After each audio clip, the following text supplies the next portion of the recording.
Hej og velkommen til vores filmstudie her på Station Next. I dag skal vi snakke om, hvordan man optager en scene og alle de underliggende processer, der skal til for at nå helt i mål. Men inden vi går i gang, skal vi lige se den færdige scene. Nu er vi i klippesuiten her på Station Next, og klippesuiten er jo det her magiske sted, hvor man færdiggør sin film. Hvis du vil vide mere om klipningen, så kan du følge vores tutorial på linket heroppe.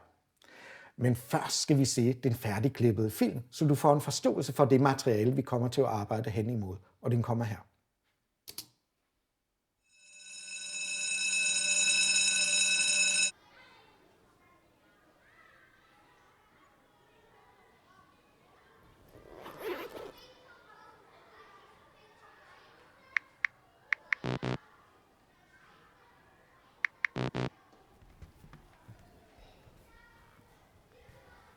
Når du er her stadig, hvad lavede du med min taske? Ikke noget. Jeg vil bare, du vil give den til dig. Altså, det kan jo være, at du ender med at tabe hovedet, hvis du ikke passer på. Har du set min telefon? Den var her lige før. Er du sikker på, at du kan se den?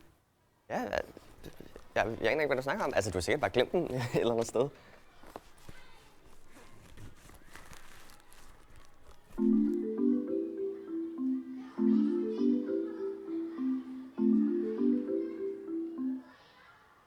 Det er min telefon i din lomme.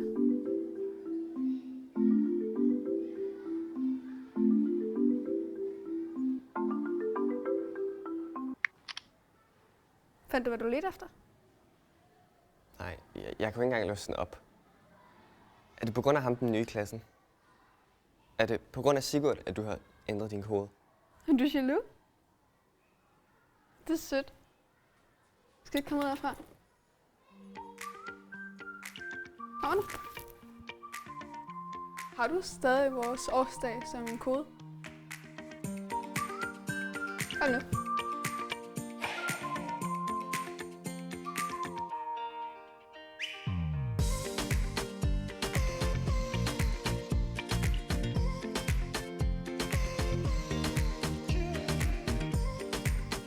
Kom ikke? Se, jeg tænkte, det er her, vi skal optage vores lille scene. Det er et dejligt sted, en dejlig location her, tænker jeg. Så kom indenfor. Jeg tror altså, det er lige her, vi skal optage, så det er nok en rigtig god idé at sætte udstyret et andet sted hen. Kan I ikke lægge det derovre i hjørnet? Jeg tror ikke, at vi er derovre i hjørnet, så prøv lige at lægge det derhen. Det er nemlig en rigtig god idé at holde god stil på sættet.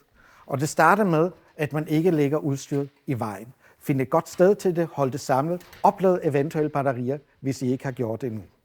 Vær ikke i vejen for dem, der arbejder. De her mobiltelefoner, det er en rigtig god idé, at de er i lommen og slukket. Så er det selvfølgelig en god idé at have sit manuskript med. Når man optager en scene, så er der forskellige processer, man skal igennem. Og den første proces, det er det, man kalder et arrangementsprøve. Og arrangementsprøven, det er jo der, hvor man placerer skuespillerne i rummet. Altså der, hvor scenen foregår, finder man ud af, hvor skal skuespillerne præcis være henne. Når man har lavet sin arrangementsprøve, jamen så skal man finde ud af, hvor skal kameraet være hen. Og til det formål laver man en guldplan, som man tegner op på en tavle eller et stykke papir. Og ind i den guldplan, der tegner man alle kameraindstillinger ind. Så sender man skuespillerne i sminken og i kostymen, så de får det rigtige tøj på, og fotografen går i gang med at sætte kameraet op og eventuelt en lampe, hvis man har brug for det. Scenografen kan gøre de sidste ting på scenografien færdigt, og så mødes man igen alle sammen på sættet for at optage scenen. Og så optager man simpelthen en indstilling ad gang og tigger dem af på sin guldplan. Når man så er færdig med alle optagelser, så skal man selvfølgelig rydde op. Og oprydning er en del af at lave film, så selvfølgelig hjælper alle til. Husk nu, at I skal efterlade jeres location, lige sådan, som I har forfundet den. I kan eventuelt tage et billede, når I ankommer på location med jeres mobiltelefon. Sådan optager man en scene. Rigtig god fornøjelse.